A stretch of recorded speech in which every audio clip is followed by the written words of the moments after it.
Volodõmõr Zelenski kantseleis teatati ootamatult, et juba septembris toimuvad otsesed läbirääkimised Ukraina ja Venemaa delegatsioonide vahel. Ukraina presidendi kantselei juht Kirill Budanov teatas, Kiiev kavatseb juba sügisel naasta kolmepoolsete läbirääkimiste juurde sõja lõpetamiseks Venemaaga, nii pidada otseseid kõnelusi kas või ise kuradiga Putiniga. Ja see juhtus sõna otseses mõttes järgmisel päeval pärast seda, kui selgus CIA direktori John Ratcliffe'i salapärase visiidi tõeline eesmärk Moskvasse – hoiatada Kremlit Balti riikide ründamise eest.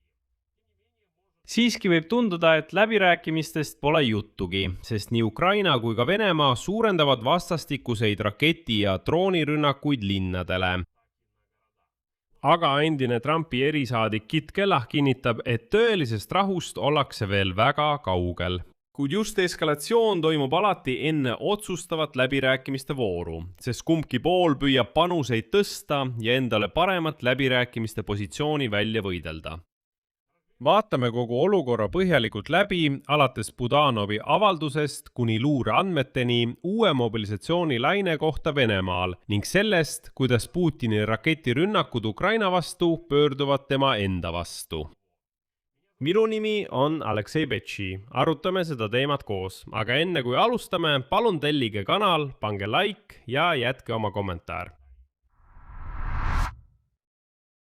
Alustame siis Kirill Budanovi avaldusest, et Ukraina naaseb juba septembris venelastega rahuläbirääkimiste juurde. Küsimusele takerdunud rahuprotsessi kohta vastas Budanov. Me elavdame seda, kui Jumal lubab, veidi. Tema sõnul võib sõdivate poolte delegatsioonide kohtumine toimuda juba septembris, tsitaat, ma loodan seda, jah. Ja muidugi ameeriklastega vahendajatena. Ilma nendeta ei saa kuidagi. Siin on kontekst äärmiselt oluline.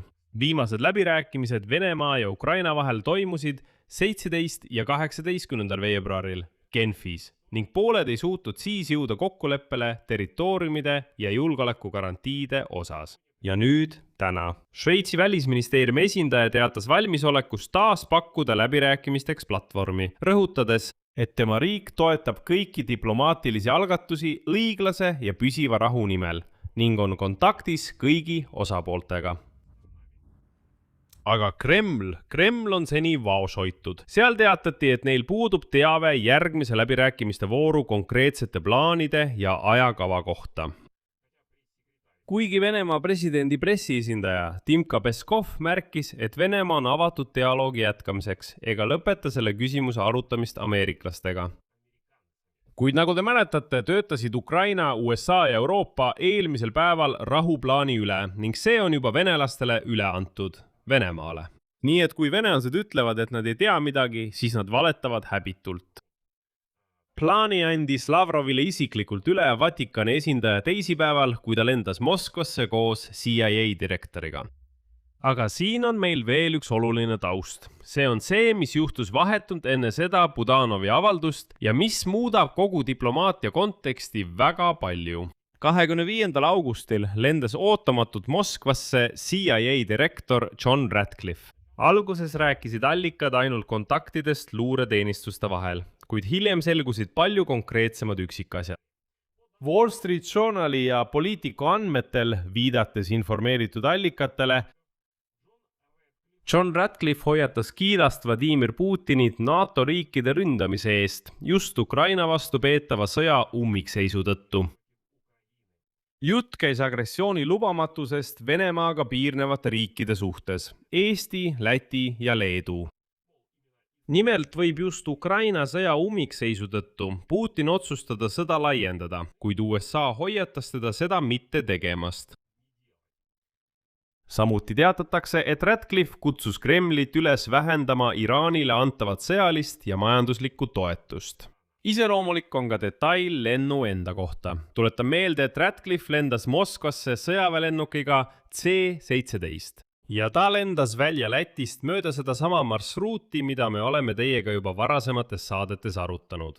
Visiit ei olnud ette teatatud. Ametlikult kinnitas administratsioon seda alles kolmapäeval, kui Ratcliffe oli juba koju naasnud ja külastas Valget Maja koos sõjaministri Pete Hegsetiga. See on väga kõnekas. Ja muide, see visiit oli salastatud. ja ma avaldasin need fotod oma Telegrami kanalil Petši News. ajakirjanikud ja üldse märkasid nad juhuslikult üle aia, kuidas Pete Hexet ja John Radcliffe väljuvad Valgest majast, istuvad kiiresti autosse ja sõidavad minema. See juhtus kohe pärast seda, kui Radcliffe oli Moskvast tagasi tulnud. Ja Financial Timesi andmetel palus Washington Radcliffe'i Moskva visiidi ajaks Kiievil mitte rünnata Moskvat, Peterburi ega Venemaa põhjaosasid. See on veel üks kinnitus sellest, et ettevalmistus oli põhjalik ja koordineeritud.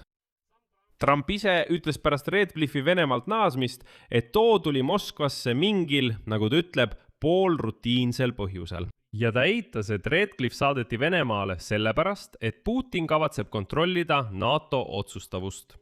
Kui vaatamata avalikule retoorikale viitavad poliitikuga seotud allikad, et Trump on Putinis mõnevõrra pettunud, kuna tal on raskusi sõja lõpetamisega. Ja Radcliffe'i ennast peetakse üldiselt Venemaa suhtes karmiks poliitikuks. See tähendab, et Trump pöördus seekord just selle inimese poole oma meeskonnas, kelle seisukoht Moskva suhtes on kõige karmim.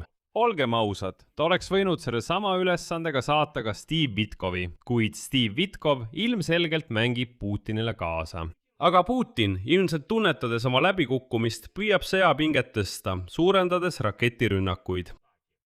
Vene rakettide ja droonide laviin tabas eelmisel nädalal lastehaiglat, kooli, elumaju ning ladusid Kiievi ümbruses, tappes vähemalt 16 inimest. Ukraina, kellel puudusid Patrioti püüduraketid, ei suutnud alla tulistada ühtegi Vene ballistilist raketti ja siin on Ukraina vastus sellele kõigele. Juba sel nädalal hõlmas vastus droonirünnakut, mis põhjustas suure tulekahju ühes Venemaa suurimas naftatöötlemistehases Nižni Novgorodi lähedal. Tambovi oblastis põles maha ladu, mis kuulus Wildberriesile. Nagu te teate, ründab Ukraina nüüd ka osooniladusid. Moskva panustab sellele, et suudab murda Ukraina tsiviilelanike tahte, saavutades läbimurde, mis on tema armeel Ida-Ukrainas seni käest libisenud. Kiiev püüab muuta Vene sissetungi ebastabiilseks, õõnestades neid tööstusharusid, millele räpase Venemaa majandus toetub. Kuid tundub, et kumbki pool ei ole murdumisele lähedal. Vladimir Putin ise ähvardas laiendada sihtmärkide nimekirja Ukrainas vastuseks Kiievi rünnakutele Venemaa naftatööstuse vastu. Need on tema avaldused. Mina arvan, et venelased ei saa millelegi vastata, sest nemad on sõja algatajad. Nemad olid esimesed, kes raketid välja lasid. Nemad tungisid Ukrainasse, nemad alustasid seda sõda. Seetõttu saavad selles olukorras vastuseks olla ainult Ukraina rünnakud. Venemaa on selles olukorras agressor, küünilised agressorid. Дикий агрессор, просто немытый агрессор. И, соответственно... Venemaa ei saa millelegi vastata. Vägistaja ei saa mingit vastust anda. See tuleb fikseerida. Ja just selles suhtes lugesin täna suurepärast selgitust toimuva kohta. On olemas selline Viini sõjaanalüütik, tema nimi on Franz Stefan Gadi ja ta kirjutab sageli arvamuslugusid Financial Timesis, kui kellelgi huvi on. Nii et täna ütles ta järgmist, tsiteerin. Teooria seisab selles, et valu ja kurnatus toovad kaasa poliitilise kapituleerumise, kuid kogemus alates 2022 aastast ja enne seda terve 100 strateegilisi pommitamisi näitavad, et pidevad õhurünnakud karastavad ühiskonda, mitte ei murra seda. Ja miski Ukraina andmetes ei viita vastupidisele. See tähendab, et ta selgitab, et sõdade ajalugu on tõestanud, et Putin ei suuda neid raketirünnakutega murda. Samal ajal hävitavad Ukraina droonid õhutõrjevahendeid Venemaa lõunapiirkondades, sillutades potentsiaalselt teed suuremahulisemaks Vene raketiheitjate jahtimiseks. Eesmärk ei ole kedagi murda, ei, vaid hävitada vahendid, millega Ukrainat rünnatakse, nende metsikute venelaste poolt. Ukrainlastele on see tegelikult täiesti ükskõik. Kui keegi arvab, et venelased äkki midagi mõistavad, siis ei, nad ei saa kunagi aru. See on rumal rahvas, objektiivselt. Kui nad oleksid tahtnud aru saada, oleksid nad juba ammu kõigest aru saanud, aga nad ei saa millestki aru. Aga samal ajal jõuavad eksperdid järeldusele, et kaugrünnakute kampaania tagajärjed Venemaa ühiskonnale ja majandusele peaksid muutuma palju hullemaks, et see vähemalt mingilgi määral viiks Putini arvutuste muutumiseni. Ja see puudutab muide ka mobilisatsiooniplaane Venemaal. Ehk siis veel kord, Venemaa ühiskonna jaoks peab olukord muutuma palju hullemaks. Mitte lihtsalt hullemaks, vaid palju hullemaks. Et oleks tõeline põrgu. Siis võib-olla hakkab Vladimir Putin oma arvutusi muutma. Ja Ukraina luure peavalitsuse ja välisluureteenistuse andmetel plaanib Venemaa korraldada täiendava mobilisatsioonilaine 2026 ja 2027 aastal ja nad loodavad värvata sel aastal 300 000 inimest ja järgmisel aastal veel 300 000. Eelkõige plaanitakse täiendada üksusi ja sõjaväeosi, mis juba praegu Ukrainaga sõdivad. Samuti neid Vene väeüksusi, mis on alles moodustamisel. Otsuse mobilisatsiooni kohta teeb tõenäoliselt Vladimir Putin alles pärast Riigiduuma valimisi, mis on kavandatud 18-20 septembrini. See tähendab mobilisatsiooni. Võime järeldada, et Vladimir Putin lihtsalt laiendab oma sõda, sest see on tema jaoks ainus võimalus, et praegu mitte kaotada. Ja selle taustal teatas Kit Kellogg, endine Trumpa Ukraina eriesindaja, tsitaat: eelmisel aastal Ukraina iseseisvuspäeval, kui ma siin olin, ta on praegu Kiievis, arvasin ma, et kõik saab aasta jooksul läbi. Selle sõja probleem seiseb selles, et Vladimir Putin lihtsalt ei taha seda lõpetada. Kit Kellogg võrdles praegust olukorda Balti riikide okupeerimisega Nõukogude Liidu poolt teise maailmasõja ajal. Tsiteerin. Me ei tunnistanud kunagi, et need kuuluvad neile, kuid mõistsime, et nad on seal, kuid tikaajaliselt ei ole see teie territoorium. Samal ajal ei näe ta mingeid märke sellest, et Putin peatuks saavutatu juures. Tsiteerin. Ma ei usalda Putinit ja ei usu, et ta peatub saavutatu juures, kui midagi juhtub. Ta püüab edasi liikuda. Seetõttu teevad ukrainlased suurt tööd mitte ainult lääne, vaid kogu maailma jaoks. Ja lõpetuseks lisan, et Vladimir Putin püüab raketirünnakutega ukrainlasi murda, kuid Venemaa raketirünnakute tugevdamine võib avaldada mõju otse vastupidise sellele, mida Kreml ootab. Selle asemel, et sundida Kiievit territoriaalsetele järeleandmistele, muudavad need rünnakud Ukraina ühiskonna veelgi vähem valmis andma Venemaale täiendavaid alasid. Patrioti püüdurrakettide puudus annab muidugi Venemaale üha rohkem võimalusi tulistada ballistilisi rakette Ukraina linnade pihta. Aga mida kauem need rünnakud kestavad, seda vähem on ukrainlasi valmis järeleandmisi tegema. Ja just need Venemaa rünnakud kitsendavad seda poliitilist ruumi järeleandmisteks, mida Putin nõuab, nimelt Ukraina vägede tagasitõmbamist. Aga relvarahu toetamine ukrainlaste seas peegeldab soovi lõpetada inimeste hukkumine, mitte valmisolekut kapituleeruda. Ja lähtudes sellest, teeme kokkuvõtte. Kirill Budanov teatab täna võimalikust kolmepoolsete läbirääkimiste taasalustamisest septembris. Ja see toimub taustal, kus CIA direktor on juba Moskvasse lennanud otsese hoiatusega Balti riikide vastu suunatud eskalatsiooni lubamatuse kohta.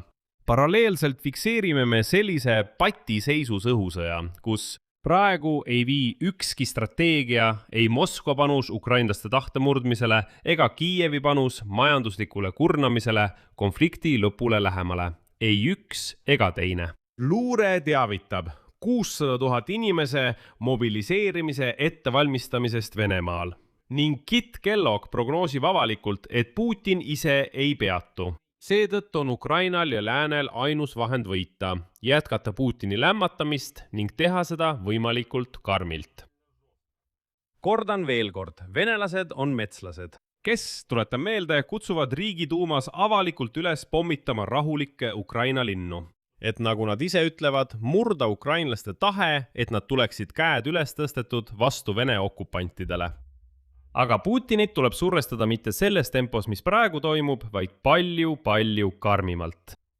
Siin jätan mõtte lahtiseks, kirjutage oma arvamus ja järeldused selle video kommentaaridesse, tellige kanal, vajutage kellukesele ja ärge unustage panna laiki. Sellega on kõik, hoidke end, kõike head.